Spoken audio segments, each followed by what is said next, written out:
Xerxes was succeeded by Artaxerxes, who gave the third decree to restore and rebuild Jerusalem in 457 BC.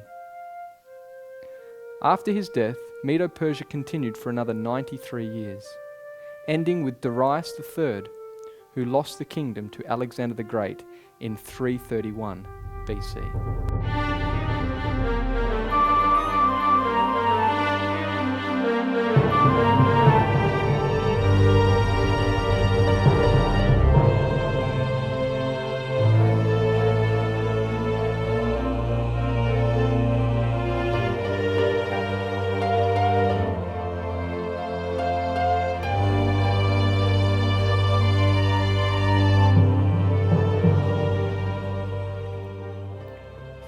Welcome to this ancient citadel, known as the Acropolis.